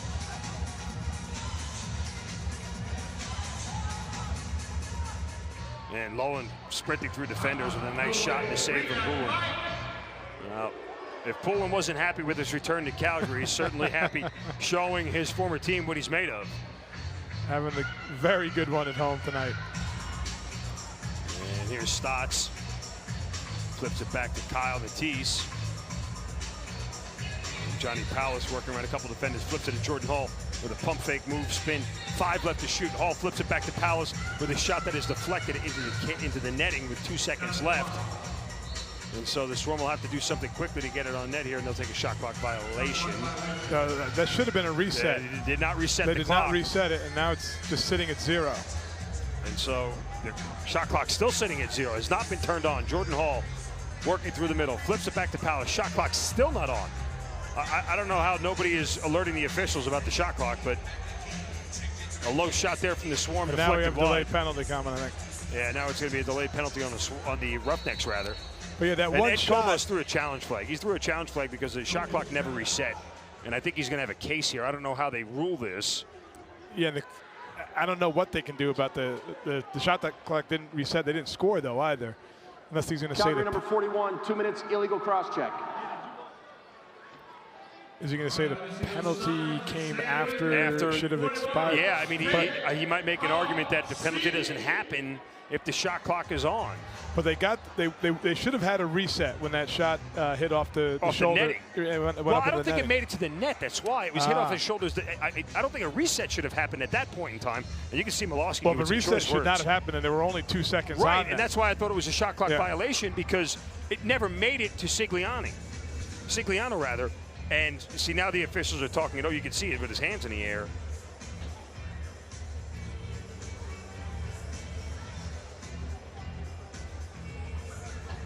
But the initial shot when the ball went into the net never made it, went off on a goal. defender, It went off a defender, right, and it then went into the netting. So I wasn't expecting a reset there. But apparently Georgia felt that it should have been reset because Georgia was going to keep playing until someone told them to stop. If you looked at the shot clock when you started play, it said 2 seconds left. Well, let's see how the officials handle this, because in the interest of fairness, I think Kurt Malosky has a case. And they are calling someone over the penalty. Calgary bench minor, 2 minutes, delay of game. For throwing the flag on the floor. Wow. I bet, because there's nothing to... You can't challenge that, technically. There's nothing to challenge. I think he just tried to get the officials, Kurt Malosky tried to get the officials' attention. And so now... So now they're going to have 2 penalties. Right, so Chad Cummings is the in-home player. And so he will be in the box. And they're giving us no further explanation. There's only 1 player in the box, though. Well, no, there are 2 Calgary players in the box. So the original penalty went on Bob Schneider for the illegal cross-check. Oh, now they're taking another player off. There you go. Okay, so it's going to be 3. Yeah, they still had 4 on the floor. Now it's down to 3. Kurt Malosky said, I don't care what you say. I'll take 1, I'm not taking 2. So it's a 5-on-3. And as Powlis flips it back to Jackson, who whiffs on it. And the way you play a 5-on-3 is you play as a 4-on-3 with the safety up top. And a shot to score! Randy Stotts! The theory being that 5th player just shortens the passes. Like only going with 4, you can move the ball over bigger gaps and keep a guy back in case you lose it. You see Powlis, Stotts with just a good hard shot. You had Sigliano moving to his right. Shot goes back to the left and in the net. He just saw some open space in the net and fired it in there.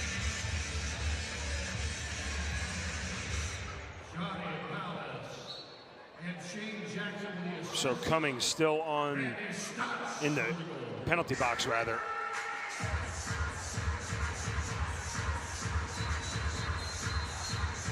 And now we're going to get a whistle from the officials. It's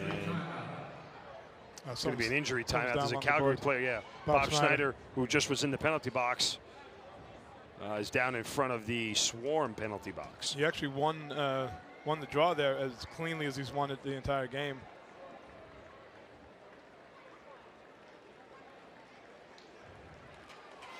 And we'll see if we can see what happened to Jordan Schneider. McIntosh is doing a great job against him on the draws. It looked like he just got his foot caught in the turf. Caught in the turf, yeah. Maybe smacked his head or face on the turf. Looked uncomfortable, to say the least. But Calgary will retain the possession with 20 seconds now left to shoot. Down to the other side of the field where it belongs. There's Wesley Berg. And they are shorthanded, so they'll be patient here. And a save from Pullen, the shot by Digby. And so under a minute left in the Swarm power play.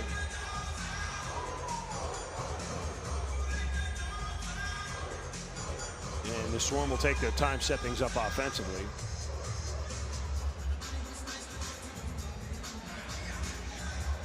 And there is Shane Jackson back to Powless. Powless gets it back from Thompson. His pass is off the boards. Lyle picks it up. That was the first shot clock violation, yeah. That was the first really bad pass I think we've seen them throw at the offensive end this entire game. That was a little wild. So the Swarm have 30 seconds left in the power play, and they have a 9-goal lead.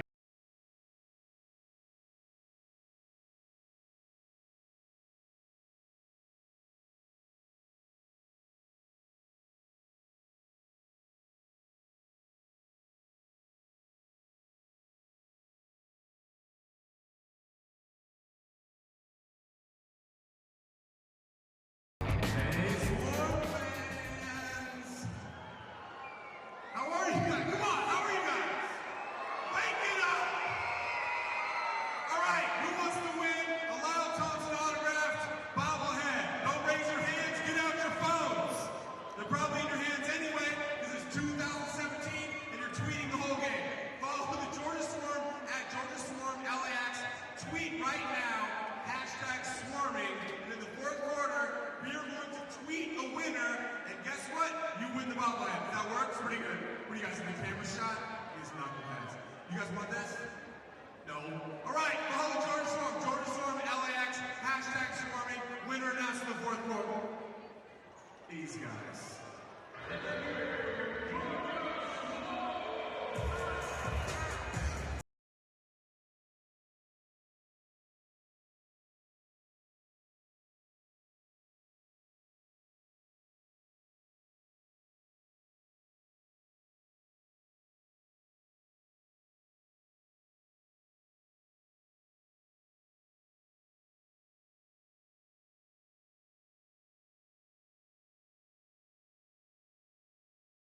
Staying within themselves and really, not playing defensive, not playing conservative. Absolutely, they've continued to attack, been aggressive at both ends of the floor, and continue to give Calgary big problems in the 5-on-5 sets offensively.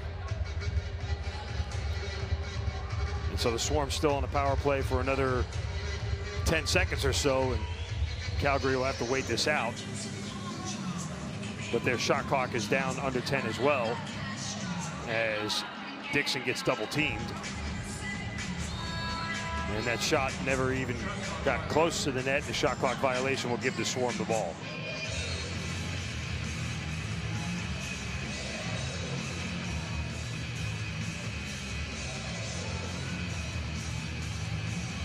And there is Jerome Thompson.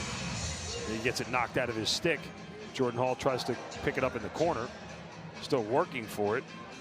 And Chad Cummings comes away with it for Calgary and then loses it promptly right back to Jerome Thompson. Yeah, Jerome Thompson gets the ball taken away from himself, just continues hustling until he gets it back. And here's Hall switching spots with Jerome Thompson. 16 on the shot clock, circling back around, looking, shooting, and the shot saved by Sigliano.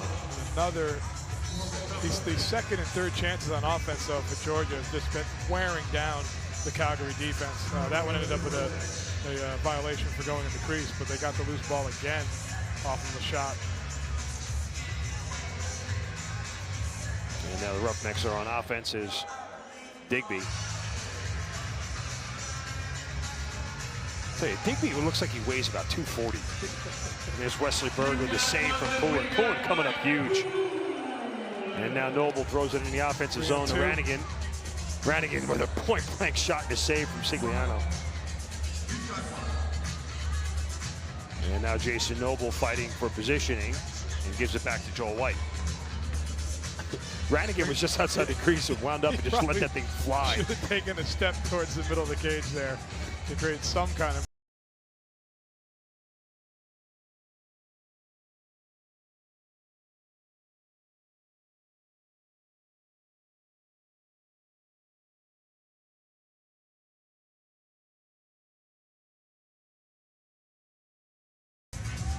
And Shane Jackson working against the boards, dumps it back in the middle of the Powell, gets it knocked out of his stick. Jackson picks up the loose ball, 13 left on the shot clock. And a couple players on a stick, and now we're going to get a... Sigliano gets knocked to the turf again. Slow to get up, or he's laying on the ball for that matter. That was their... Did he try to go behind the net and throw that in? Yeah, That's what it he looked got like. the Okay. rebound. He ended up behind the net, tried to dive right back out in front. But again, that was 2 resets of the shot clock. And here comes McIntosh and a save from Sigliano, rather. That's going to be a check from behind, yeah.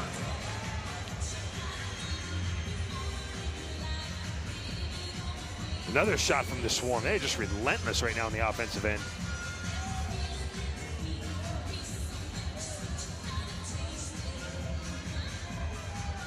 And here come the Roughnecks out on offense. That was a flurry of exchange there.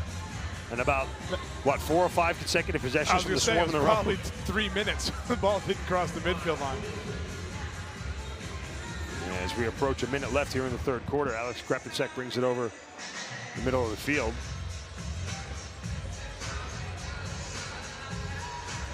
And here is Jordan Hall. 12 on the shot clock, looking back. Stotts swings it in the corner. Back to Jerome Thompson, shot deflected wide by Sigliano.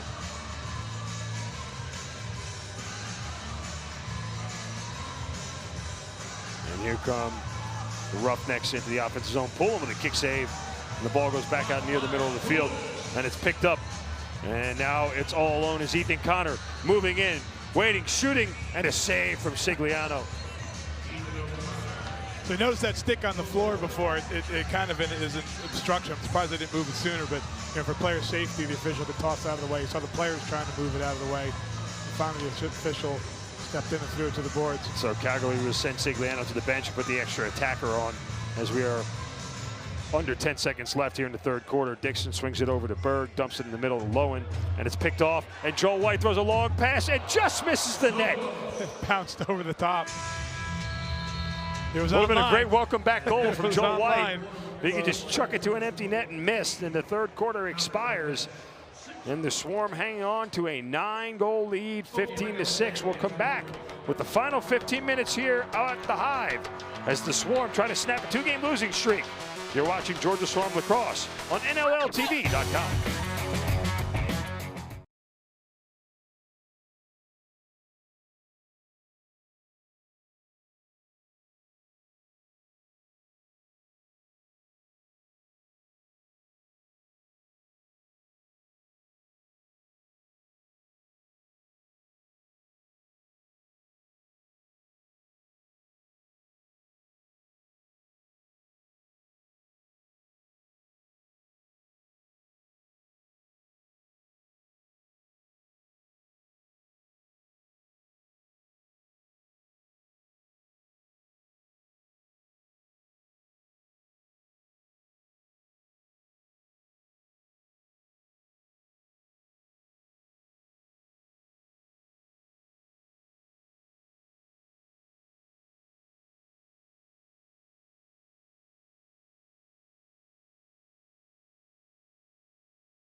Guys, so obviously the Swarm playing really good lacrosse right now. Not too much to talk about on that end, but I want to talk really quickly on the face-offs here.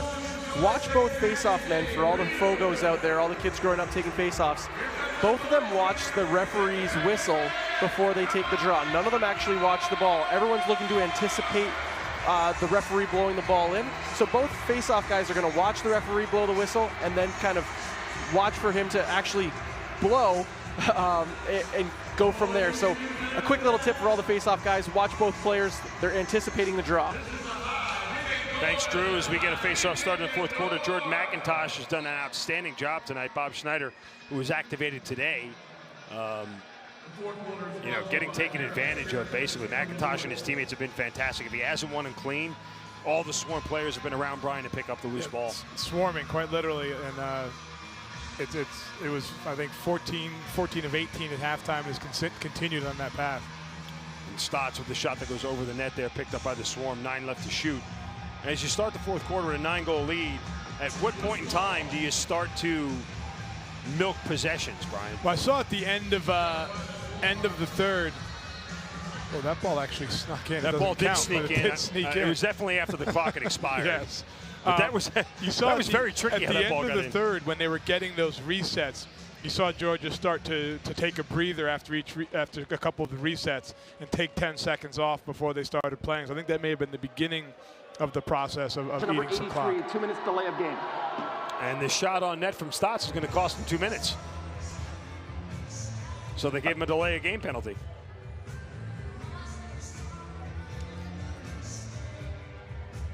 Right there, that is Shane Jackson getting knocked to the turf by Manning.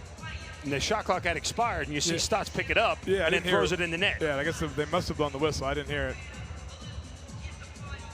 That was a very strict rule that went in about 2 years ago about having to place the ball on the ground immediately. And the Swarm come back out on offense. It's time to break it up again. As you'll see Jerome Thompson looking inside, then dumps it off. 13 on the shot clock.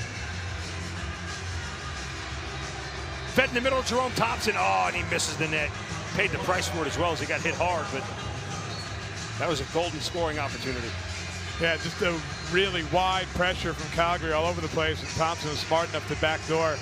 And now the Swarm are going to get an odd man rush here as Joel White picks it up, but the over and back is going to cause a play stoppage. I think they had a penalty back there. Or that would also cause a play stoppage.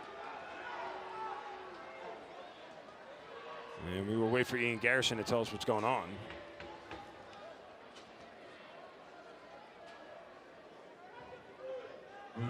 As there seems to be a discussion.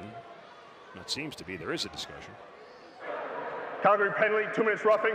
2 minutes roughing. All right, everybody, show me your signs one more time. Let me see those signs. Say it with me, 23. So KRC. It'll be Tyler Digby in the bench, in the box rather.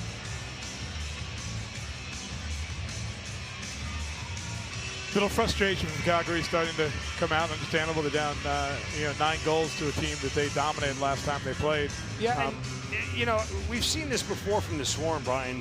When they get up big, you start to get to these chippy contests late, and that's not always a good thing. Yeah, well, I imagine it gets frustrating because they move the ball so well.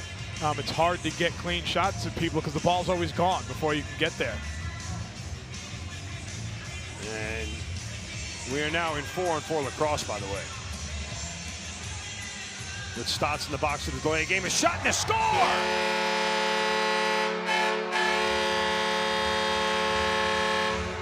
Shane Jackson with pure effort on that goal, Brian. Beautiful move to get underneath. This one's going to look good on the replay. Just a slight hesitation, then down under real quick, then diving, reaching to the far side. Look at that. So Gets a little around hesitation and then back to the cage. And then beats him 5-hole. That's beautiful. You see the net move there, which is okay as long as the ball goes in where the net would have been, it would still count. And another face-off won by the Swarm.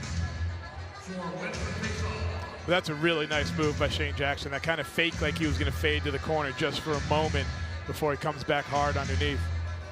And now you get 4-on-4 lacrosse for a little longer. And now that they did give a double minor to Digby, because look at the penalty clock. That's funny. I was going to ask that. When he said it twice, he said it twice sure. like he was repeating himself. That's what I thought. It's just saved by Sigliano. I didn't know if he was going all like the movie Goodfellas, Jimmy 2 times. I'm going to get the papers, get the papers. What are you roughing 2 minutes? Roughing 2 minutes. And on the other end, we get a goal from Calgary. And it is Curtis Dixon with his third of the night. Curtis Dixon with the goal. And a nice effort by Curtis Dixon. He's a, regardless of the score, he's given us some moments that were fun to watch him battle. He's a tough player. Nice diving play in transition there. Well, I'm sure Poulin saw that a lot in practice last season. Yeah, that's probably Curtis not Dixon uncommon. was one of the biggest stars on the Canadian national team in the last Field World Championships. He had a great tournament. And so under 10 seconds left now in 4-on-4 lacrosse, and the Swarm will head to the power play as soon as Stotts gets out of the box, and they'll wait for that to happen here. And now Stotts will walk right into the offensive zone.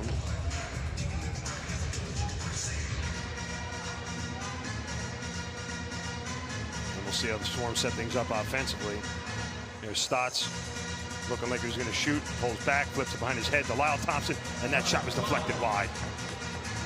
That's a neat little way to run two-man game on the power play with those two, playing with the picks and using each other off of it. And there's Shane Jackson in the corner, over to Paulus, back up to Lyle. Jackson again flips it in the middle to Miles, couldn't connect the pass, and Jackson has to send it off the boards himself, and the Swarm are going to get a violation for sweeping the ball. Yeah, I'm not sure exactly what he called there.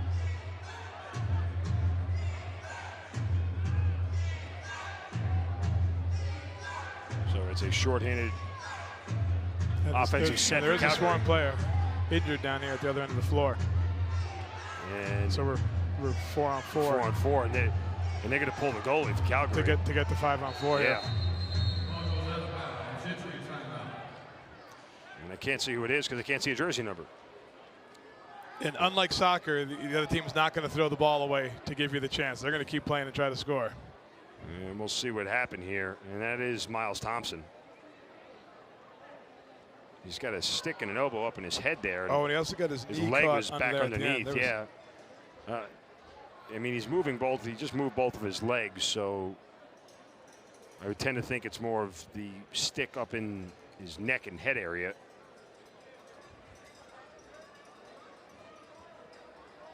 No, he is grabbing his right knee now, so maybe that was the leg that was stuck back under. Now he's grabbing his left knee. Who knows? I'm not a doctor. Well, I just trying to do a spot diagnosis. But did you stay at a nice, convenient hotel last night? Yes, that is very much correct. So, and Miles gets up and walks off the field off of his own power, which is a good sign. Doesn't appear to be limping, just kind of gingerly walking, if you will. Yeah, there were any number of things that could have come away somewhat damaged in that altercation. He just got mauled. Well, he's going to walk right back to the locker room, so his night may be over. Look, you see, head to head, stick his head to there, head, but then at the end, and he then definitely his leg is over. caught underneath, and he's still being rid to the ground there by Chad Cummings. Who's ready to get loud? Who's ready to have fun? So 5-on-4 Swarm with the power play. Another 90 seconds.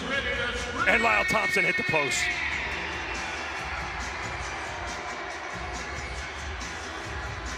And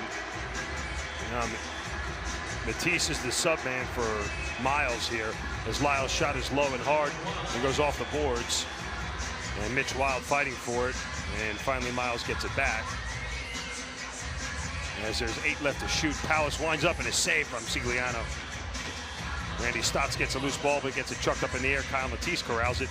And now Lyle with a pump fake shot and went to a pass instead. Powell picks it up.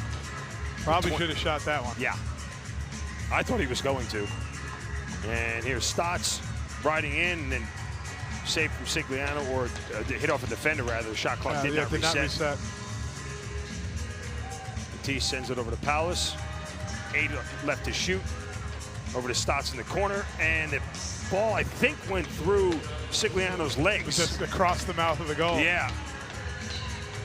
And there's 20 seconds left in the power play. Matisse in the middle, and a save from Sigliano. Matisse almost got too close there. He didn't have enough angle to reach back to the far side where he wanted to go. I tell you, the numbers aren't going to favor Sigliano tonight because he's given up 16 goals. But, dear Lord, I mean, he has made a bunch of great saves because the Swarm have almost 60 shots on goal already. Yeah, I mean, he's played very well despite the fact that he's given up 16 goals. Like, the goals against average is going to go up, but the save percentage is also going to go in the right direction. Exactly. Goals against average is a game number, whereas save percentage is based off of the number of shots that you're facing. So with that said, it's still a 9-goal lead.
In the fourth quarter here, I want to remind you this copyrighted telecast of the National Lacrosse League is incorporated and may not be retransmitted, reproduced, or rebroadcast without the express written consent of the National Lacrosse League. Swarm will come out on offense here as we approach 9 minutes left in the game. And again, Brian, you start to wonder when you're at the point where you start to just milk possessions a little bit longer than normal as Matisse's shot is wide. Yeah, you know, it's 30 seconds. It's tough to milk too much, but I think that we will see the Swarm increasingly, make sure they're not doing too much under 20, 15 seconds in terms of attacking the cage. You can always just do that. Yeah. That's one way to kill about 10 seconds. Let it roll around the floor a bit.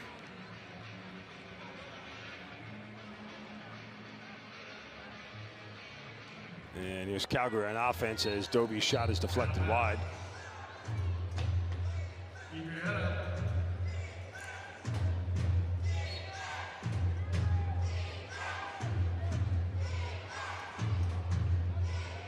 And here come the Roughnecks with 25 left to shoot. It's Berg throwing it in the corner. Can't be corralled by Lowen. Penalty coming. Yeah. Really aggressive pick by Curtis Dixon. And Lowen just got decked to the turf, it looked like. And now we're going to get some extracurricular activity as Dane Dobie doesn't waste any time trying to get in the middle of it. And I think it was Matisse who laid the shot on him. No, it was not. It was Jordan McIntosh. Well, I think McIntosh is getting the penalty, I think, for entangling with Dixon earlier on. And so two Swarm players are heading to the box. And it's Brian Cole is the other. 2 Georgia fouls on the play. First, number 55, 2 minutes holding. Georgia number 24, 5 minutes high stick. Oh, so now we're going to get a 5-minute major on.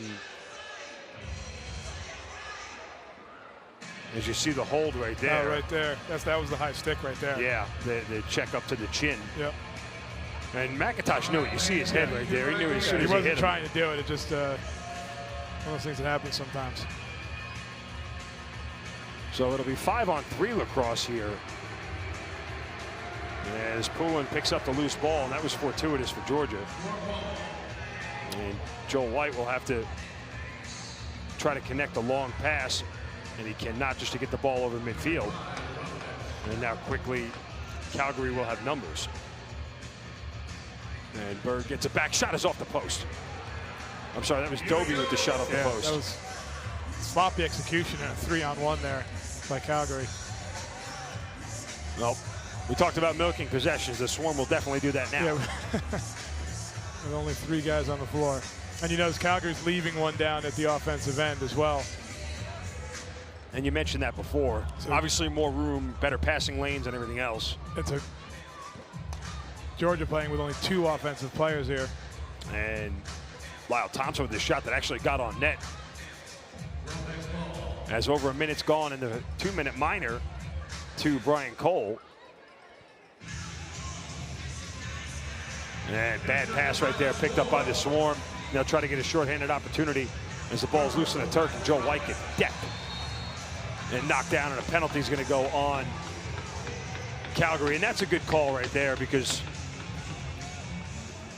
White never had possession of the ball, and you can see just rising up high. Right up high. The league's going to take a look at that one. Yep. All right, hold up those cards and say it with The league is definitely going to take a look at that high one. hits You're on the going up high defensive hits to the player. head, yeah. Lacrosse, just like every other contact sport, very worried about concussions. And this is a league where you're still allowed to hit hard. Just can't be in the head. But the rule book, as you mentioned, clearly states about the head and neck area, and they're very protective of it with players. There's a way to just what it's the reason why McIntosh is in the box for a 5-minute major, because you go up near a guy's head. Even if it's not intentional, the league is still going to do everything they can to avoid those as possible. Exactly. As you're watching Shane Jackson just kind of get mauled. And Shane Jackson's thinking tick, tick, tick in his head. Time running up. They can only beat me up for 30 seconds. So we are under 7 minutes here in the 4th quarter. And the Swarm kill off the first penalty. So McIntosh alone in the box for 3 more minutes, as that shot is wide. And now we have 4-on-4 lacrosse again. Lacrosse. Now, how often do you practice these situations?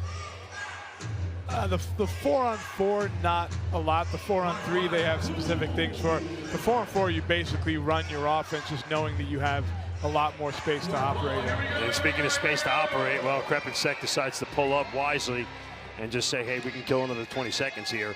It's not like they need the goal at this point in time. Right, and the 4-on-4 plays well into running pick and roll on both sides.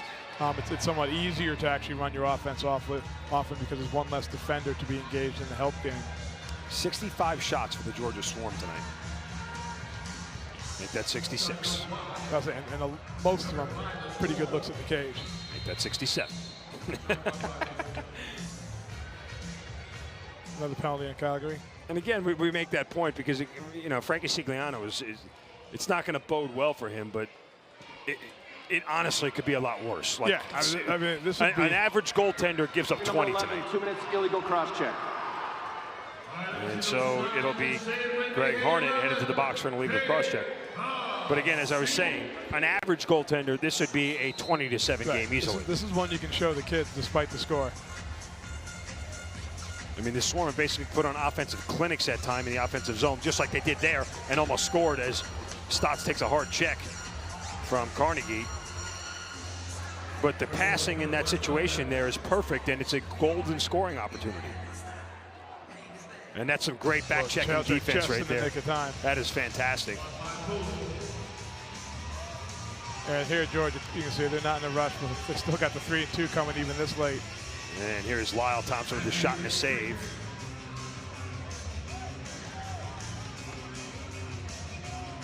Here's Dane Dobie.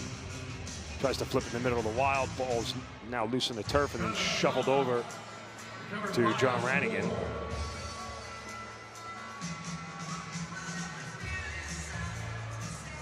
So barring something miraculous, the Georgia Swarm will hang on to their first place lead in the Eastern Division and improve to 8-3. Yeah, this is kind of, I would say, you could call this a statement game. You're coming off those 2 losses, letting everybody know we're still really good. And Miles Thompson back out on the floor. That's a good sign for the Swarm. Flips it behind his head, although it's picked off by Tyson Bell. And now you got a 2-on-1 advantage, make that a 3-on-1 advantage. Bell shoots and scores. Tyson Bell with his second of the night.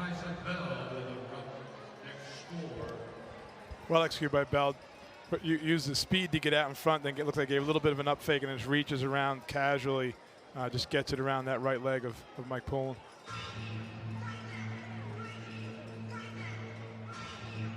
That's what we call eyes of the stick. The spot where he shot that ball, he could not see net. He just has faith that when the stick extends out there, he can throw it in that spot. And Mitch Belisle took that face off. I think Jordan earned a rest. And some good defense by the Swarm there as they knock the ball loose as we come up on 4 minutes left. And we get a shot from Krepinsak and a save from Sigliano. Georgia not exactly slowing down. They seem to be speeding up the process of getting their shots off. Yeah, I mean, this happens a fair amount in box lacrosse because there's so many goals scored when you have a lead this big. I always wondered why Brody McDonald isn't getting a couple minutes in there just to stay loose. I mean, the issue's no longer in doubt. It would take something miraculous. And right. You always have the ability, it's not like it's a permanent sub, to put Poulin back in if things get tight again. Yep, and injury and those kind of things.